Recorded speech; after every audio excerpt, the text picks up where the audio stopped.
And good morning, everybody. Dietmar George joined the University Club in 2008. He currently co-chairs the German conversation group with fellow club member Gisela Davis. Dietmar grew up in the western half of a divided Germany near Frankfurt. He studied business and economics at the University of Gießen, earning a master's degree in 1978. That year, he accepted a scholarship from Kansas State University, where he earned a second master's degree in economics. But more importantly, on the second day of his first time in America, he met Barbara Buchelli, with whom he has now been married for 44 years.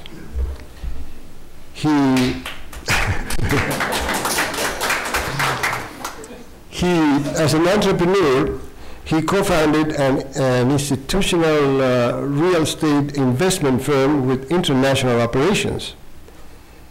And since his retirement, Dietmar has taught graduate courses at several universities, including Rollins College, the University of Aschaffenburg, okay, and Georgetown University, which he considered his academic home. Dietmar has delivered several presentations here at the University Club, including the history of economics, a book review on Adam Smith, the 100 Years of Greater Berlin, and also he talked about the Weimar Republic, and last year he talked about Bismarck, how Bismarck unified Germany. So Dietmar has dual German and American citizenship and spends about 8 months of the year in Menlo Park and the other 4 months in Berlin, where their youngest son lives with his wife and 2 grandchildren, which he converses only in the German language. Now his presentation today is World War I, Causes and Origin. And on behalf of the History Group of the University Club of Menlo Park, it gives me great pleasure to introduce Dietmar George.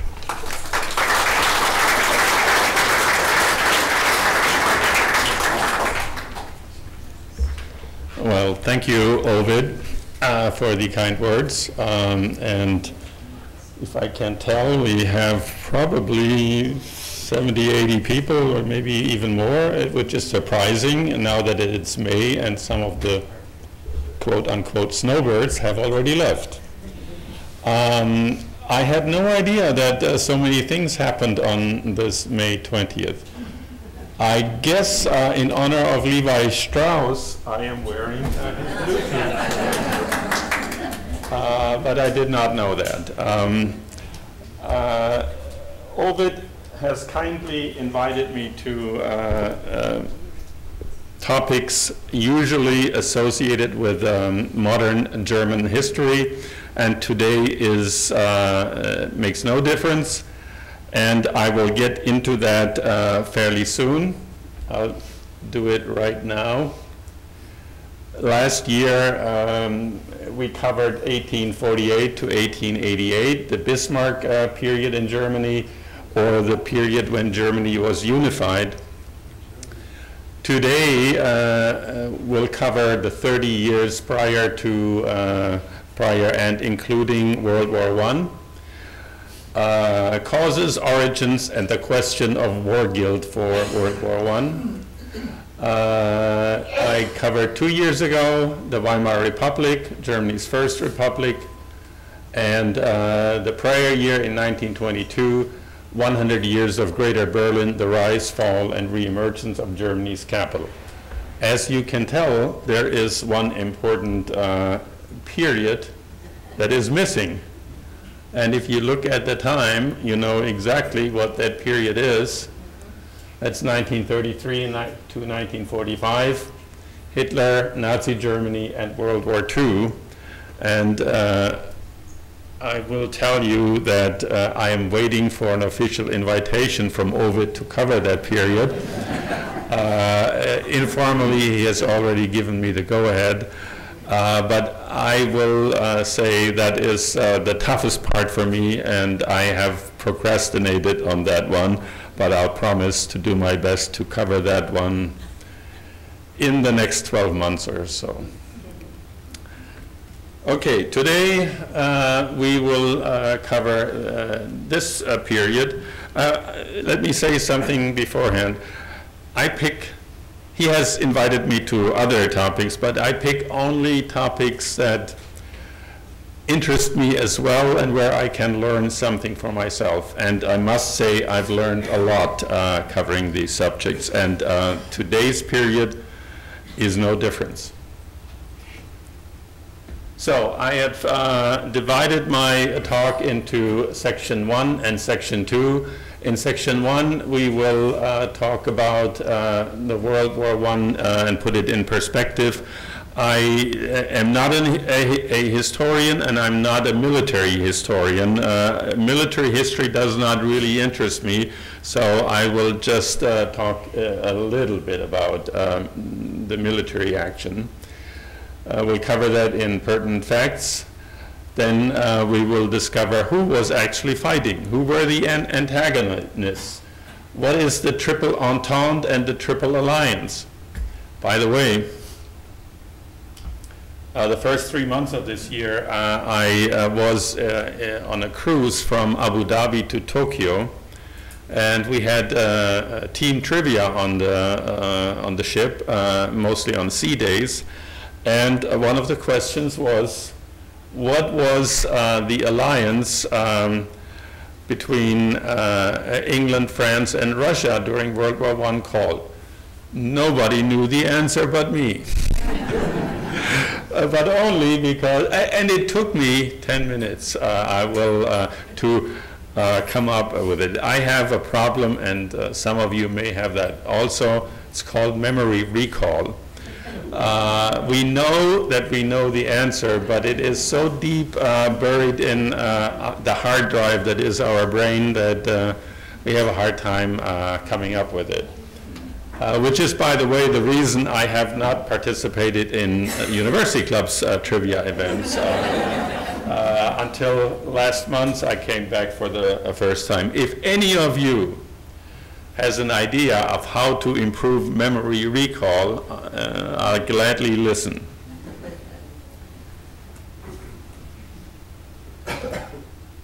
We will talk about who were the key decision makers in these countries, and then the 1914 July crisis. I will provide the 5-week timeline that led to the outbreak of World War I.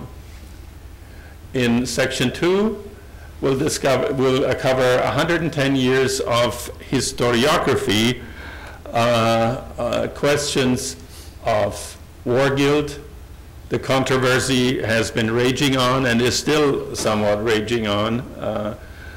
But more importantly, I would like to cover the real changes that happened in the 50 years prior to World War I that, in my opinion, were the causes of World War I. 100 years after the outbreak,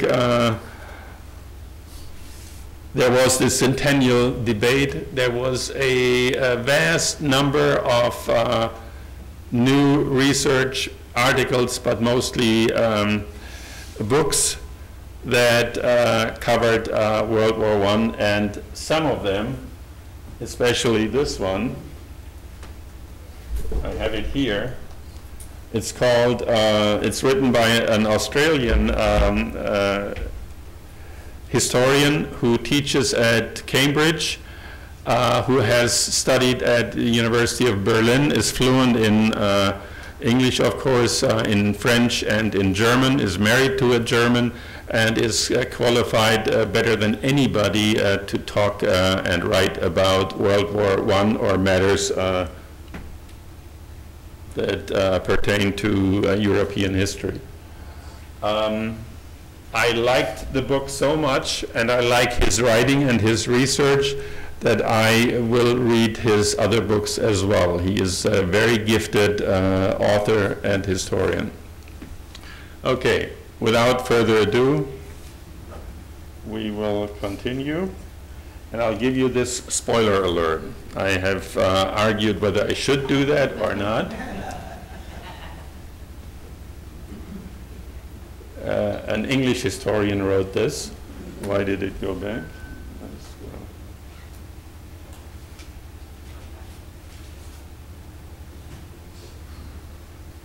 Okay, there is not and there never will be a neat explanation that ties up all the loose ends that satisfactorily answers everyone's questions concerning the outbreak of the First World War. That is unfortunately true, but this book comes probably closest to a final synthesis. And without further ado, let's get into my presentation. Did you know that World War I was not called World War I until 1939? It was called the Great War because we didn't have World War II. So now, but ever since then, it is World War I. Let's cover this fact first. 10 million soldiers died, and the total number of wounded and dead was among civilians was 35 million. It was the biggest war that we had seen. World War I saw the introduction of completely new weaponry and types of warfare. Tanks were introduced, machine guns, poison gas, and air warfare. And now I will tell you something that I did not know, but did you know that hamburgers during World War I were called Salisbury steaks? Or that is when the name Salisbury steaks, I've always wondered where it came from, but that was during World War I.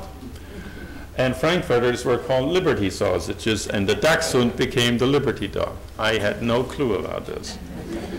But what I wanted really to tell you, what is much more important than that, and maybe not everybody realizes that, 4 empires collapsed during or after World War I. The Austrian-Hungarian Empire, Germany, the Russian Empire collapsed in 1917, and not everybody knows what the Ottoman Empire is, but it will feature prominently in my talk today, also collapsed. So 4 great empires collapsed as a result of World War I. And now we will enjoy. It's short. You could say World War I started with a gunshot. But there's a lot more to the story. This is Leopold Loika. He was born on September 17, 1886 in the old Bohemian village of Telch. Originally a horse wrangler, Leopold moved on to real horsepower when he became Archduke Franz Ferdinand's chauffeur in 1909. Archduke Ferdinand was first in line to the Austro-Hungarian throne, then occupied by Emperor Franz Joseph I. But serving as emperor wasn't all it was cracked up to be. Austria-Hungary wasn't exactly the most popular European country at the time. 1908, the Austro-Hungarian Empire annexes Bosnia. This ticks off Bosnian nationalists who wanted to unify all southern Slavic countries under one government. Tensions are still high in 1914 when Archduke Ferdinand decides to visit Bosnia. If there were any place where Ferdinand would get got, Sarajevo, Bosnia's capital, would be it. Despite this, Ferdinand decides to drive around Sarajevo with the top down in his limousine. Leopold Loika is driving when, out of the corner of his eye, he spots a small bomb hurtling towards the Archduke and his wife. He slams on the gas and the bomb misses its target.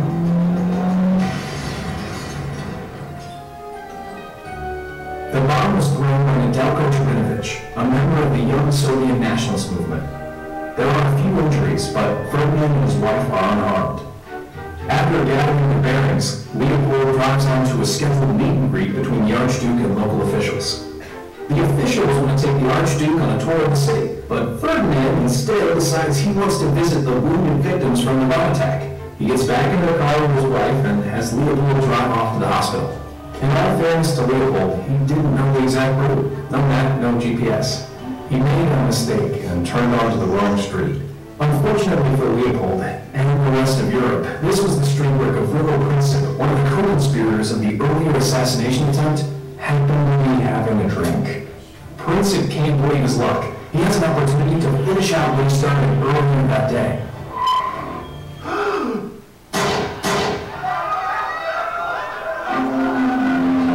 As the crowd tries to subdue Princip, the Archduke and his wife are left bleeding in the car. One bullet struck the Archduke in the neck, the other his wife in the stomach. Both die within the hour. In response to the assassination of the heir to its crown, Austria-Hungary seeks support from Germany. Germany agrees, and Austria-Hungary declares war on Serbia. Russia, Serbia's ally, mobilizes its forces, and as a result, Germany declares war on Russia. Russia's ally, France, then mobilizes its forces, which causes Germany to declare war on France. In turn, Great Britain declares war on Germany. Austria-Hungary then declares war on Russia, Serbia declares war on Germany, and France and Great Britain declare war on Austria-Hungary. The First World War has begun, and all because of a wrong turn.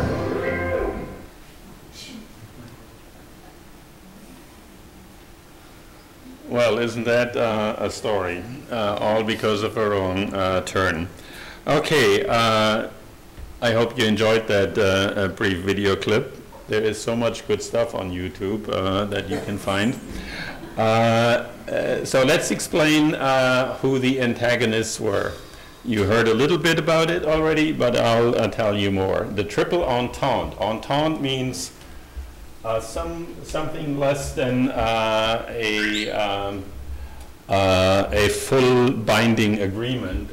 It is an understanding in the French term, and it bound France, Russia, and England, and other states. And United States entered the war in 1917. And the other parties to the war were collectively called, those were also called the Allied powers together. The Triple Alliance was a formal alliance, Germany, Austria, and Italy. Italy, when the war broke out, first declared neutrality, and in 1915 changed camps and joined the other side. And they were called, together with Bulgaria and the Ottoman Empire, the Central Powers. Now let me show you a map of that. Two maps, actually. First, this one.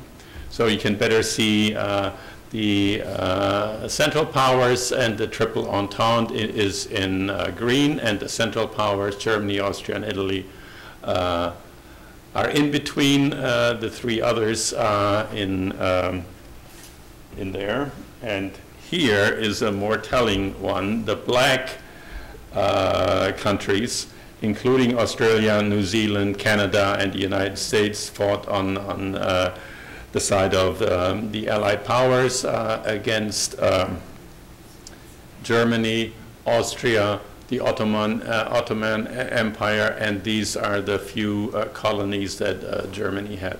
But most of the world was involved in World War I, and they fought against the Central Powers there. So one thing you might or might not know is that among the antagonists, the German Kaiser, the English king, and the Russian Tsar, they were cousins. Did you know that? They were cousins. They all had a grandmother, Queen Victoria. And when I've seen letters reproduced, when Kaiser Wilhelm wrote to Tsar Nicholas, he wrote, "Dear Nicky." And Nicholas wrote, "Dear Willy." And they probably also, I have not seen it, wrote letters to him and said, "Dear Eddie." Anyway, that came as a slight surprise to me. The key decision makers is the aforementioned Kaiser Wilhelm. He was the grandson of Queen Victoria and a cousin to King George V. He was the one who fired Bismarck, and that had grave consequences. Doing the research on this presentation, I readily admit that I have even higher esteem for Bismarck than I had when I gave the talk on Bismarck. Germany and probably the world lost a lot when this happened, when Kaiser Wilhelm fired Bismarck, because he had illusions of grandeur and wanted to become his own Bismarck. Those were his words. He was prone to diplomatic gaffes, and he supported German naval buildup, a decisive factor in the outcome of the war, finally. This was his chancellor, Theobald von Bethmann von Hollweg, and he was the chancellor the entire time, 1909 to 1917. At first, he worked together with the English foreign minister, Sir Edward Grey, to prevent the regional Balkan wars. What is going on? To escalate into major wars. Those were 1912 and 1913. He did not want war in 1914, but may have helped create it with his blank check policy for Austria-Hungary. I'll get into that in a short while. And his decision to support unrestricted submarine warfare led the United States into World War I in 1917. Now here is an interesting person. Sir Edward Grey, Foreign Secretary for also the entire time, 1905 to 1916. Now, have you heard of Earl Grey?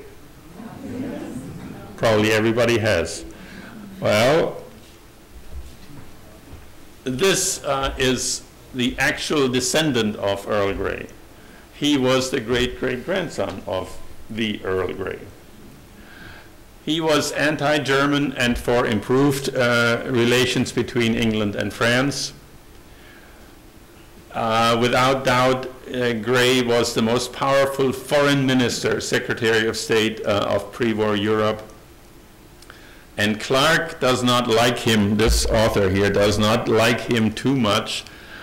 He says, secretiveness and a preference for discreet, behind-the-scenes dealing is what characterizes Edward Grey. This is a tragic figure. He was a Russian foreign minister. His foreign policy goal was obtain access, Russia's access to the Turkish Straits. More on that in a short while. He was actually born in Dresden, Germany, but he wanted peace on all fronts and initiated major agrarian reforms.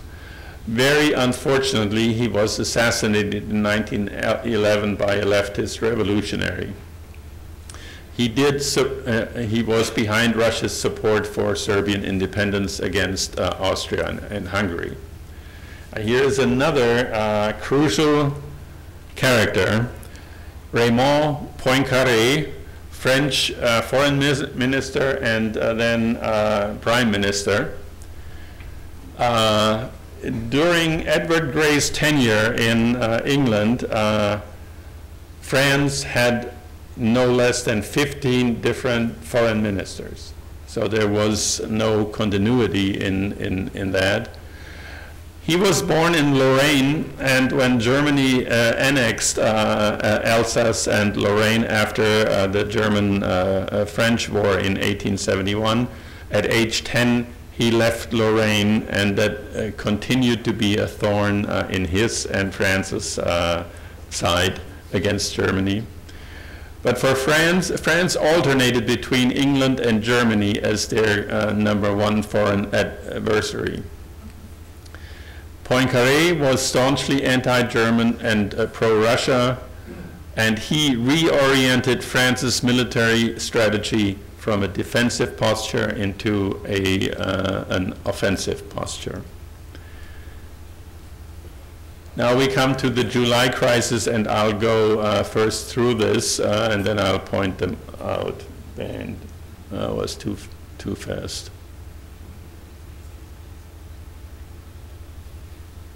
So you need to tell me stop right there. Okay.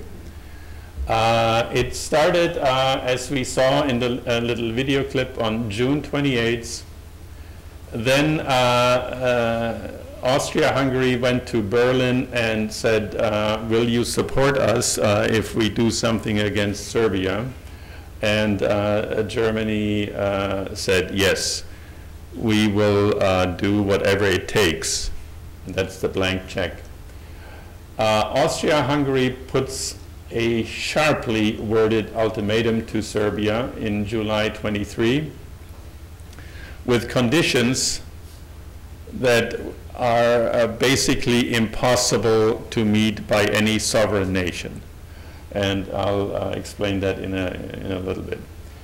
The ultimatum was a 48-hour ultimatum, and Serbia didn't satisfy Austria, so Austria declares war on Serbia, whereupon 3 days later Russia mobilizes its forces, and another day later Germany and France mobilize, and the British declare war on Germany over Germany's threatened a breach of Belgian neutrality, and Germany invades Belgium and the war begins. So the total is 5 weeks, and this is what we call the July crisis of 1914. This is one of the last known photos. June 28th actually was a day of shame for the Serbs, because they remembered their defeat against the Ottoman Empire in 1389, so 500 years later they still remembered that. It also happened to be this couple's wedding anniversary. 6 young Serb nationalists had been chosen by the leader of the Serb military intelligence to carry out the assassination. As you saw, a bomb attack had failed earlier, slightly wounding the Archduke's wife. And this warrants elaborating on just a little bit. There is a discussion going on with the historians whether the Serb government knew what its military intelligence chief was doing. Did the Serb government know and protect its military intelligence arm to carry out this assassination? It is a fact, and that the head of the military intelligence selected, hand-picked the 6 young Serb nationals, trained them, and provided them with the weaponry, the bomb and the guns to carry out that assassination. So one day after June 28th, the military, ambassador, I forgot his name, let's see, no, Austrian ambassador, oops.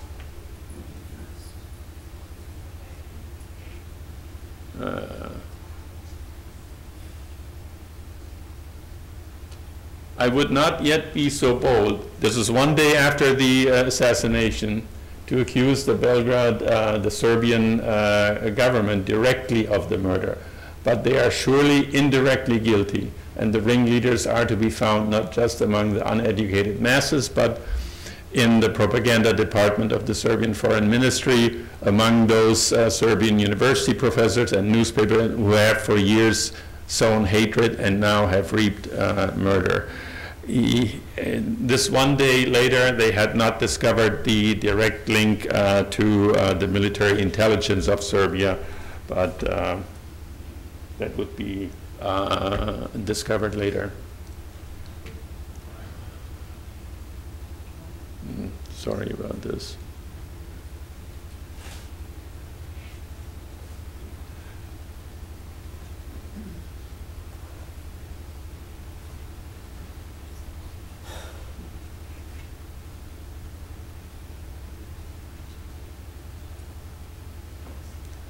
So a week later, after June 28th, in Berlin, Kaiser Wilhelm of Germany pledges his country's unconditional support for whatever action Austria-Hungary chooses to take in its conflict with Serbia. I would assume, or historians have long discussed whether this blank check, whether Germany realized what could happen if Austria-Hungary declared war with Serbia, whether this would come to a European or world war that has not been decided yet.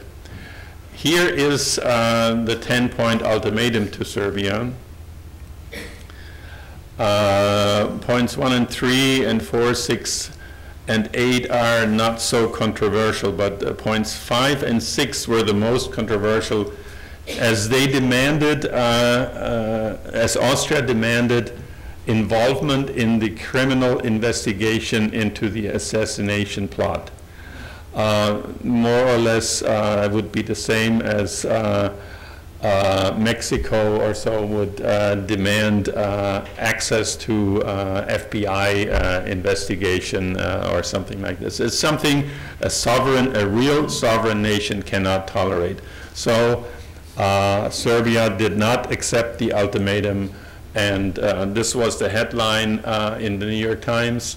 Brutal tenor of Austria-Hungarian note to Serbia makes its acceptance impossible. So this is how a declaration of war 110 years ago was worded. This is from the Austrian emperor. It was my fervent wish to consecrate the years which, by the grace of God, still remain to me to the works of peace, and to protect my peoples from the, and he speaks about peoples, more about that later, from the heavy sacrifices and burdens of war. Providence in its wisdom has otherwise decreed. The intrigues of a malevolent opponent compel me in the defense of the honor of my monarchy, for the protection of its dignity and its position as a power, for the security of its possessions, to grasp the sword after long years of peace. Very interesting declaration of war, in my opinion. This gentleman you all know, and libido is part of his vocabulary. And he wrote, for the first time in 30 years, I feel myself to be an Austrian and feel like giving this not very hopeful empire another chance. That was in 1914. He said, for the first time in 30 years, he had felt that Austria-Hungary was in decline, and that probably was the case. All my libido is dedicated to Austria-Hungary, who Sigmund Freud was 58 at the time. So we will cover now section 2, the war guilt controversy during the last century, and then the real changes in Europe, briefly the centennial debate, and then we will discuss a little bit more in detail the book, which has been heralded as the final synthesis, possibly. Historiography, the war guilt, okay. The debate over the causes of World War I is arguably the most prolific historiographical body of literature for any period within the modern age, writes one. And here we have World War I. We come to the Treaty of Versailles 1 year later that blamed Germany as having sole responsibility. 10 years later, there was a new consensus, and that said all nations carry some responsibility. There was a big, after World War II, the documents were released, archives were opened to researchers, and the German archives were opened as one of the first ones. And Fritz Fischer, a German historian, squarely in the 1960s puts blame on Germany. 20 years later, Fischer is mostly rejected, but Germany is still more responsible than others.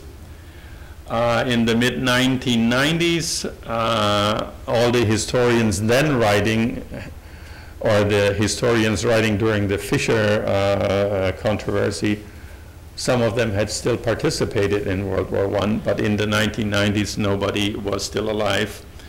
Then in 2010 to 2014, the centennial publications shift focus once again. And now Russia, Turkey, and Serbia receive much more blame than they used to receive beforehand. Let's take a look at the Treaty of Versailles, and especially the War Guilt Clause, Article 231. And I'll read it to you, or here it comes. And look carefully at the way this article is written. And you tell me, if you didn't know who wrote it, who are the only ones who could have written something like this? Now, tell me, what does this look like or sound like? Does anybody venture a guess? These are American lawyers. This is American lawyer legalese. Look at it. And sure enough, who wrote it? John Foster Dulles and Norman Davis, and they look like lawyers, don't they? And they were both educated as lawyers. One had a degree in law, and the other one studied law. What they did with that paragraph, let me go one further. John Foster Dulles, 20 years later, wrote that he was surprised that the article could plausibly be, and in fact was, considered to be historical judgment of war guilt. That's not what he intended. He just wanted to lay the ground for the reparations to come from Germany. So they put that clause in there, and he said, he further noted that the profound significance of this article came about through accident rather than design. The profound significance of the article is that Germany was aghast at receiving the blame by themselves. It had a major contributing effect in the Weimar Republic of the rise of Hitler's Nazi party, and some have gone so far and blamed it all, this war guilt clause, on the rise of Hitler. So, American lawyers again. The Fischer controversy, I think I will skip that. Sorry. Now that I have done it, I can't stop it. But anyway, he said Germany was responsible for World War I, if not solely, then almost exclusively. Ever since December 1912, did Germany prepare for a war of aggression as it feared Russia's increasing military strength. We have to act now before it is too late. And the reaction to Fischer was mostly positive outside Germany and mixed within the German historians' profession since the 1990s. And his thesis of single nation responsibility has given way to multinational explanations simply because the war archives of other nations, France, Russia was the last archive to be opened and may still not be completely opened, had been opened. And in the centennial debate, Russia received most of the blame by an American author in 2011. France received most of the blame. England received quite a bit of blame. And even Austria, who had deferred to Germany to protect it, was singled out as having caused the war. And then came this book, The Sleepwalkers, by Christopher Walker, that said, no, all of them, none is solely responsible, all are responsible. More on that in a little while. The governments, as early as August 1914, started issuing their excuses and their documentation. Germany was the White Book, Yellow Book. That's what this is what the German White Book looked like. And then in the Weimar Republic, Germany was again the first that did a 40-volume documentation of documents that wanted to avert blame from Germany, and the other nations did it as well. And I have one marvelous quote from the English one. This gentleman, Harold, is misspelled here. It's Temperley. This is the English book that was offered in 1932. And you can buy that online in the first edition for 1844. But this gentleman, one of the co-authors, said, "We cannot, of course, tell the whole truth." And this is true for all the documentation. They are selected. Even some are manipulated and changed, so historians have a big problem with these official documentations. But I found this sentence marvelous. We cannot, of course, tell the whole truth.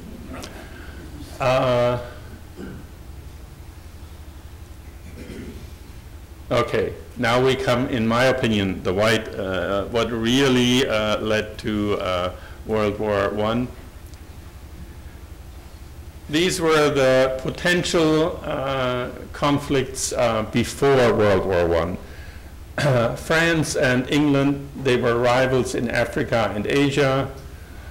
England and Russia were rivals in Persia and Central Asia. Italy and France were rivals in Northern Africa, mostly Algeria and Libya. Russia and Austria had conflicting interests in the Balkans, very important. Austria and Italy were rivals in the Adriatic, and France harbored revenge for the war in 1870 and the loss of Alsace-Lorraine. So lots and lots of potential for conflicts. Here is what really changed the landscape after Bismarck. This was still when Bismarck was in charge. Germany had an alliance with Austria and with Italy, but very importantly, it had a reassurance agreement with Russia. Germany has always feared to be having a two-front war between France and Russia. The French army was the second most sophisticated army behind the Prussian army, and the Russian army was by far the most numerous army. So a two-front war on the eastern side and the western side was what Bismarck always wanted to prevent. But when Bismarck left in 1988 or 1990, this reassurance agreement was lapsed and was not renewed, which gave rise to France, Russia, and Britain to enter into an informal entente in 1890. And so we now have two blocks, this block and this block, and the seats for a military confrontation were set. This is the Austrian-Hungarian Empire, and you can tell it is multi-country, multi-language, and multi-ethnic. And this is where the trouble started. And I'll go one step further back, because in the mid-19th century, when the question of German unification came up, there were three possible solutions, and let me show them all. This is Germany and Prussia, and this is Austria-Hungary. This was called the Greater Austrian Solution, Germany led by Austria-Hungary, without Austria-Hungary having to give up part of its empire. To tell the truth, Austria was the leading German language nation in this conglomeration of states and kingdoms that was called the Holy Roman Nation of German origin, the Holy Roman Empire of German nation. This solution was not accepted. There was another way of doing this. It was Prussia and the German-speaking part of Austria-Hungary, which would have meant that Austria-Hungary would have given up Hungary and the other countries here. That was also not selected because Austria didn't want to give up. What Bismarck pushed through in the end was Germany led by Prussia. This is Prussia here, without Austria-Hungary. This is called the Lesser German Solution. Now, it is moot to speculate how history would have unfolded had solution A or B been selected, but it is what it is. This was what was done, and the result of it is this is left over from the former Austrian-Hungarian Empire. Today, Austria is 1/10 of a reunified Germany. So it had been the leading German language nation for centuries. Prussia's rise began to challenge Austria's leadership in the German lands. The German unification in 1871 under Bismarck happened without Austria. The Austrian-Hungarian Empire started its decline, and Sigmund Freud already had mentioned it, after its defeat by Prussia in the German-Austrian War in 1866. Today, Austria is a shadow of its former self, but a lovely alpine country. Everybody in Germany loves Austria and loves to go skiing and vacationing in Austria. But anyway, here is what Europe looked like. And we have to call attention to the Ottoman Empire. And this is the Ottoman Empire, all of this here. And here are the dates when Algeria, Tunisia, Libya, Egypt, Greece, Bosnia, Serbia, Romania, Bulgaria split off and became independent of the former Ottoman Empire. And this was with Turkey at the center was what was left at World War I. Very important for you is Russia's policy was to gain access to the Black Sea, to warm water ports. It only had the ice water ports in the north of Russia, but most of its trade was coming through here, and there are two straits here, the Bosphorus and the Dardanelles Strait, that they wanted to control. And there is Constantinople, today's Istanbul, right here, and Russia was seeking to get control of that.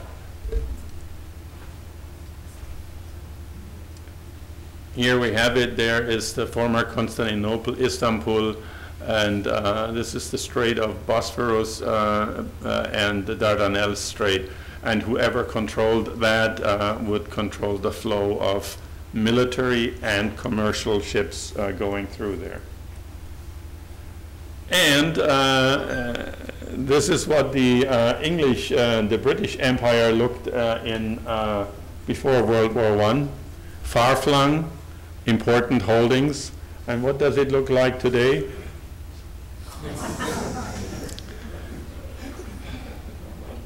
Well, I let you ponder this for a little. And they still don't know whether they should be going all of it by themselves or whether they are part of Europe or not. That's why they split in 2016 and had their Brexit moment. Very unfortunate, in my opinion. Okay, the centennial debate. Here is an author that I can also recommend. She's German, but she teaches in England. Found themselves in high demand 100 years later. The looming anniversary naturally prompted publishers to commission titles that were designed to make a splash, cause debate, and spark interest. The market was consequently flooded with new publications that attempted to explain why war had broken in 1940. Few could have predicted, however, the full extent of public and media interest in World War I. This book was, for weeks and months, #1 on the bestseller list in Germany. It's unheard of for a scientific history book, in my opinion. So we don't. We have gone through most of this.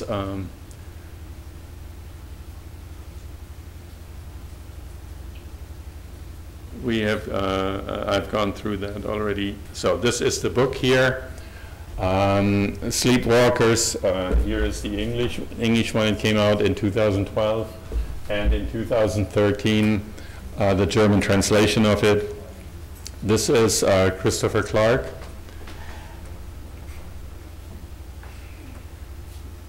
He is Australian, but has lived most of his life, his adult life, in Europe, teaches European history in Cambridge, was knighted in England for his services to Anglo-German relations. He is fluent in several languages, studied in Berlin, and is married to a German. I have, there are on YouTube lectures from him in French, in German, and in English. It's remarkable. And his work is highly acclaimed.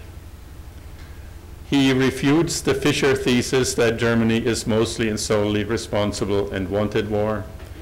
All of the major players, Germany, Austria, Russia, England, and France, have to share in the responsibility. He moves the focus of inquiry to where the shots were fired, the Balkans, especially Serbia.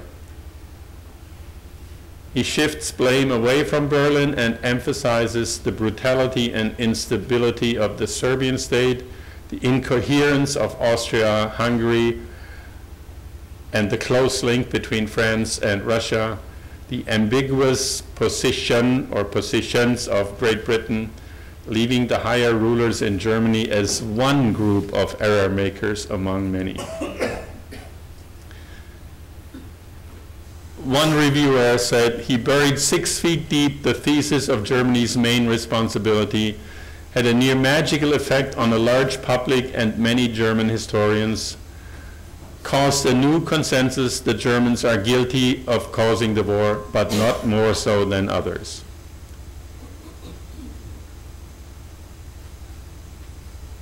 And he is responsible for causing an erosion of the German war guilt paradigm. As I said, on YouTube you can Google him and you will find 1-hour lectures in several speeches, but mostly in English, of course, and I can highly recommend it to him. And having said this, I think I will close, and we are at 11 o'clock, so I've timed it perfectly, and I leave open room for some. Thank you. Thank you, Dick. We enjoyed and well done. Any questions from the audience? You seem very proud of that book, Sleepwalkers. I don't understand why the name of the book. If you would explain that, please. Well, he says there was not a single decision that caused the war. The decision makers walked into this like sleepwalkers. They were not fully aware of the consequences. He also uses a phrase, this was a high-stakes poker game, and they were bluffing, and but actions do have consequences. I think it's an apt title, and I highly recommend it. You have to get through the first 150 pages because he, for the first time, in great and gory detail, tells the story of what happened in Serbia from 1900 to 1914. And it's well worth reading it. But when I first started reading it, it took me a while to get through that. Okay. Yeah, at the end of the war and the Trianon Pact, Hungary was particularly punished and extremely severely in comparison with all the others. And Hungary appeared to be just dragged into this. So why was Hungary so uniquely punished?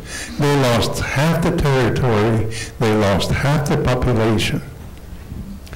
Well, I beg to disagree slightly, because in my opinion the biggest loser of World War I is Austria, and with it Hungary. Austria lost basically 80 to 90% of its territory. Yeah, Hungary, there is a question whether they were dragged into it. They were originally against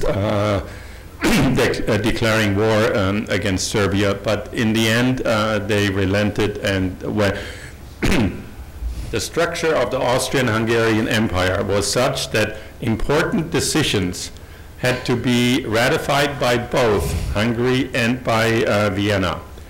And in the end, Hungary agreed to declare a war on Serbia.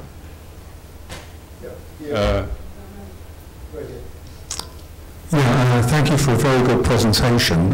Just over here.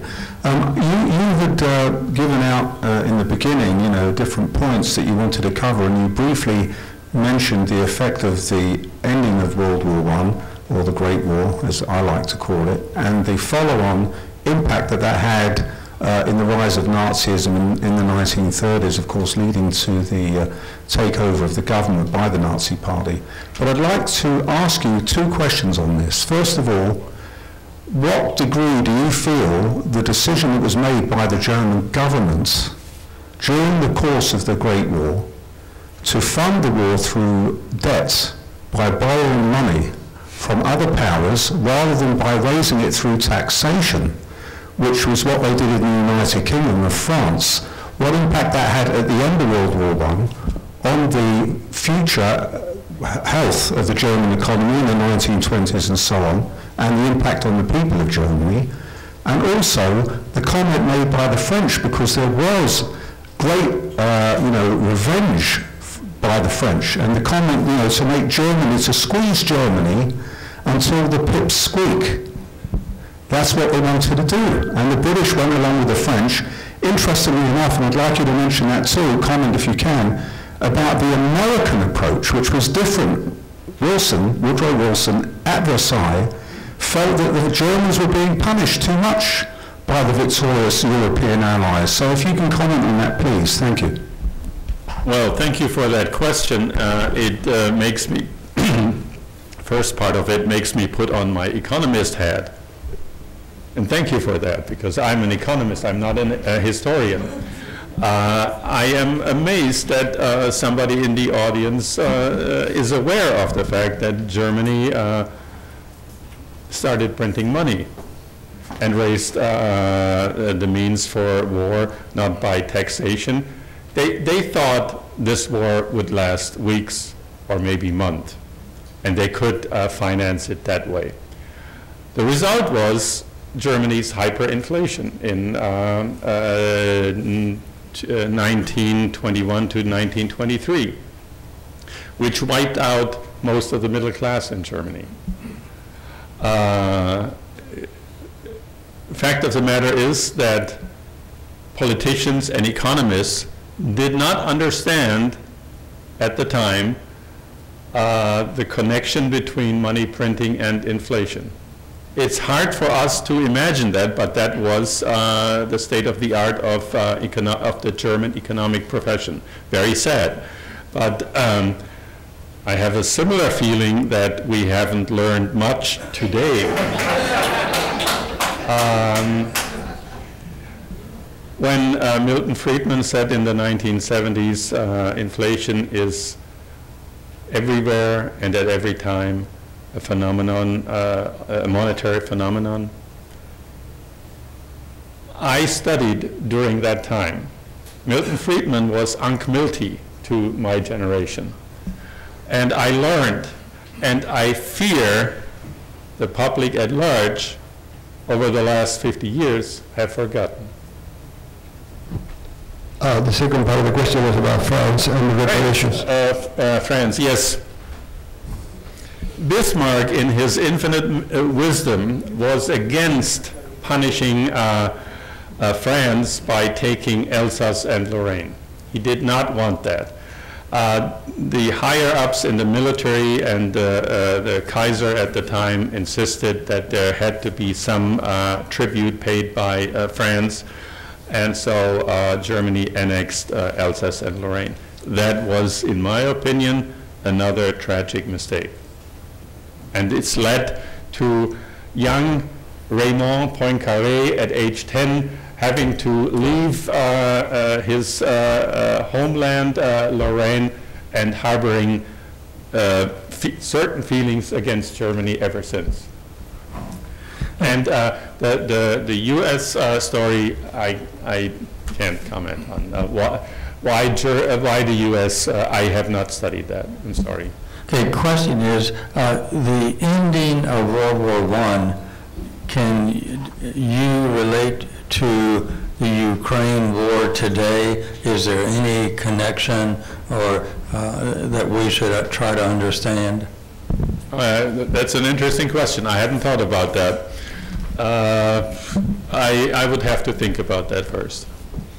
Would you venture to answer your own question? No. Okay. Okay, but there is one clear connection, and that is Russia's desire to gain access to the Straits of Bosphorus and the Dardanelles, and to gain warm water ports. And that is, that's where the Ukraine is as well. So Russia has always wanted to extend its empire south, at least before World War I. I don't know that I can speak for the communist regime since, but Putin seems to be more in the mold of pre-World War I. Oh, there is Frank Barber. Yeah, just a bit. There's a question here. There's a question. There's a question. Oh. Yeah, just quickly, thank you very much for the presentation. I was really struck by that quote from Sigmund Freud. That's a real eye-opener. It took me a while to decide whether I should put that in there, but I thought maybe it adds some color to it, yes. Well, it bears on my question, which is that you have Austria-Hungary, casting an avaricious eye on the Balkans. And the fact that Freud responded so positively to this idea of, oh, we're back in the saddle again by expanding, that then raises the question in my mind about whether that blank check was a sine qua non for the unfolding events. So Austria-Hungary was clearly aware that the Russians were ready, willing, and able to come in against them in Serbia. And that's why they needed Germany's support. Now, if Germany had not proffered that support, then would Austria-Hungary have gone ahead? And then if not, then doesn't that make the blank check into the single sine qua non of the unfolding war that actually occurred when it occurred? Was it the blank check that was the sine qua non, or was it Russian militarization decision? Let me try to answer it this way. I said that 4 empires were lost as a result during or after World War I. Here's the thing. The Ottoman Empire was in decline, and everybody, including themselves, knew it. The Austrian-Hungarian Empire was in, I would say, decline also, but they didn't know it yet, or some knew it. And Sigmund Freud, I put it in there to say, I finally feel revitalized. But he deep down had the feeling that Austria-Hungary is declining. The Russians feared but didn't know what was happening in 1917. The only one who clearly didn't know anything was the German Empire. They did not know that 4 years later they would be gone. Okay. I have a question. In the Middle East, the Ottoman Empire was failing, and England and France, without Woodrow Wilson's help, decided to divide up the holdings of the Ottoman Empire.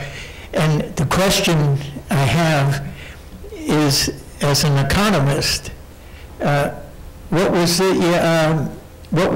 the motivation? Was it oil or what? I don't think oil was the motivation, but whenever an empire shows weakness or is starting to decline, there are others who are trying to grab territory. And this is what happened with the Ottoman Empire. And it exploded all in the Balkans. And that's why the Balkans were a powder keg at the time, because the Ottomans had to retreat and nations became independent, and others like Russia had designs on those regions. But even today, the Balkans are not stabilized completely.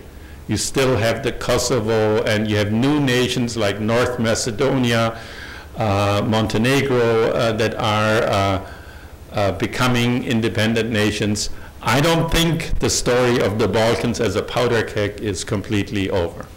But my question is more focused on the Middle East, where you had Egypt and well, yes. It was North Africa, basically. It was Algeria, Morocco, less so, but Algeria, Tunisia, Libya. Libya was not a country by that time. There were 3 territories.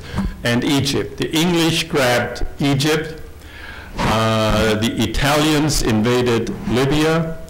And the French wanted Algeria and Tunisia and Morocco. That's what happens when there is a vacuum created by the Ottoman Empire retreating. It was a fantastic presentation. To put such a complex subject in 1 hour presentation is amazing. My question. Thank you. I felt the same way. It was not that. My question is, you pointed very rightly that at the end of the Great War, 4 empires have had disappeared. Don't you think that maybe it was also the beginning of the disappearance of the British Empire? Well, that's why I put that one slide up there. Yes, the British Empire didn't disappear in 1918 as a result of World War I. But what happened to the others happened also to England. It is an empire in decline. It hadn't disappeared by that time, but it really is an empire in decline. And I showed it by showing the empire today. It's a small island. Frank Barber. Yes. First of all, a couple of quickies. You look, except for your gray hair, you look like you just graduated college. You look terrific. You absolutely look terrific. Frank, I have offered to Ed Curry to do a talk on what has helped me and thousands others lose, in my case, 1/3 of my body weight. I've lost 1/3 of my body weight in 1 year, 80 pounds. That's wonderful. That is, when somebody asks me that doesn't know me, I say it's my iron will that. But that is not true. In March of last year, I started taking a new diabetes drug. Not Ozempic, but the other one, Mounjaro, the Eli Lilly one, because my first job, I worked for Eli Lilly. But anyway, so I had a disposition towards Eli Lilly, and I have taken it and never looked back. It is. We should, in this forum for the University Club, have a discussion by some people that have used the drug, but also some researchers or doctors who can tell you how and why they are so powerful. Okay, now to the subject. Okay, we have another club member up here and also the university, the Stag Club, and he talked, Bob Brawley, and he talked about Mounjaro. He's right there. And he's losing weight with it. But let's get back to World War I. My father was in the 15th Horse Artillery, and he talked about trench warfare and how those guys just suffered through that war in the trenches. And you mentioned Ukraine, or somebody mentioned Ukraine, and they're still doing it. After all this time, they're still fighting wars that way. And you mentioned reparations.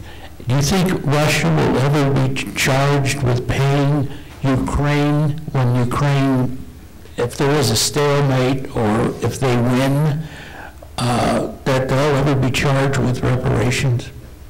Now you're asking me not about history, but that's an economic future, and I would say I don't speculate on these. But to tell you the truth, I don't think it will. Well, did Germany pay everything they were supposed to? I think they did way through 1960s. Okay, the other question, you mentioned Brexit, and you said you didn't think that was a good idea for Brittany to get, England to get out. That was, in my opinion, the greatest screw-up, I should say, between nations in this century, for England and for Europe. As an economist, I mean, I'm sorry. Thank you. I think because of time, we're going to have to end this wonderful, wonderful morning. Thank you. Thank you, thank you, thank you. We will see you